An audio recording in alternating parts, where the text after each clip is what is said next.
Hey friends, welcome to another week in KIS Virtual School for Design and Robotics and all our cool classes.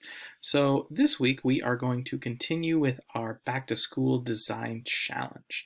So let me pull up the website, and you remember it, it's on my links, and here's the virtual school guide, and you scroll down to the bottom, it's KIS Back to School Design Challenge.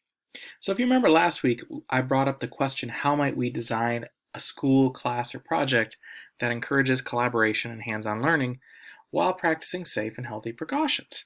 So last week I asked you to do a couple things. I asked you to brainstorm a problem, right? Think about a problem. Think about something we're going to face when we go back to school. It could have to do with cafeteria or busing or a million other things that have to do with our day-to-day school. It could be from small things like a single class or a project to school-wide things that we would all face. You then want to focus your problem, right? Create a problem question. Blank needs a blank, so that blank. So the example was Mr. Bycraft's robotics class needs a new way of organizing the parts so they stay clean. Right? And I wanted you to put that on your website. And then I want you to propose a solution. Now your solution is just your first solution. It doesn't have to be the end-all answer to the problem. We're going to work on that. But your solution wanted to be specific. And I wanted you to put it in either a Google Doc or a graphic organizer or a little video. And I wanted all of that to be documented on a new website that's a sub-page from your other websites. Now, I linked some resources from other schools that are going back to school and some of the procedures they outlined. These are large-scale procedures. They don't have a lot to do with day-to-day class organizing, so that might not have helped you as much, but it's nice to look through there. So now let's talk about this week, May 11th. So by Tuesday, so today, Monday, and Tuesday, you've got to finish this stuff from last week, right? And I outlined that here. You should have the following 4 things done. A new website, brainstorm your list of problems. I want at least 4 potential problems. A problem sentence that focuses, Mr. Bycraft's robotics class needs a new way of organizing parts so they stay clean, and a potential solution. This video that I'm narrating right now is going to go there. Monday, so next Monday, so a week from today, you are going to then also do the following things to extend that learning. You're going to interview 2 stakeholders. So a stakeholder might be somebody who's experiencing this problem. So if one of your problem was involving art class, you might talk to Miss Kim, or you might talk to another peer student who's in that class. If your problem was like passing periods or lunch, maybe you talk to Mr. Majors. Now, it's hard to interview these people, and we're busy because there's a lot going on right now, but you can email some questions too. And I love your opinions, but for this we want outside opinions because that sometimes helps focus. I want you to summarize that interview in a document. Right? So you're going to create a Google Doc with maybe some interview questions on it and ask the person those interview questions and kind of summarize their answers. You can make a video of it too if you want, but I think a doc might be easier. Then you're going to probably revise your problem.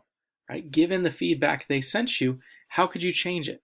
And document those changes. So maybe keep a journal or a Google Doc and say, well, originally my solution was to keep these robot parts separate for each class. And then based on talking to Mr. Bycraft, I thought, well, that's going to be a lot of work to maintain. So maybe we clean the parts between each class, or I don't know. I'm just thinking of things off the top of my head right now. Then finally, think of some next steps. And this is for next Monday, so create a video or document that says, hey, here is my new revised solution. And here are some ways we might carry it out. Now, interviewing people is hard. So lucky for you, I linked some tips and tricks down here. So some things I wrote is your interview questions. Maybe write them down ahead of time, do like 4 questions. They should be open-ended. An open-ended question isn't, do you like Super Mario Brothers? That's kind of a yes or no question. A open-ended question might be like, tell me about one of your favorite video games and why you like it. You can see how that generates a lot more conversation. I also want you to ask in-depth questions focused on your problem, right? Be specific. Don't say, hey, how could robotics class be better? right? That's general. You could say, hey, I really like robotics class. I'm worried about collaborating with my partner and staying safe distance away from them and working with a robot. How might we make class safer? And then talk about your solution, right? Tell the person you're interviewing, here's what I'm thinking of doing, and get some feedback from it. So down here, I wrote some example questions, and you can use those. You can create your own questions. And like I said, send this to an email, or try to interview the person, or maybe it's your advisory teacher, or maybe during advisory time when we're working. What's that time called? I forget. But when you've got your advisory time to go talk to other teachers, maybe just send them a quick email. The teachers know that you're going to be trying to interview them for this. I'm sending out an email tonight, so don't worry about that. And that's what I want to do this week. So this week, you want to make sure your jobs from last week are finished, right? New website, brainstorm some ideas, create a problem sentence, have a potential solution. Those things should be done by Tuesday and documented, right? And then for this week, we want to interview some stakeholders, summarize the interviews, revise a problem, and think of our next steps. So I'm excited to see how this moves forward and what cool ideas you guys think of. All right, I will talk to you later. Take care, guys. Bye.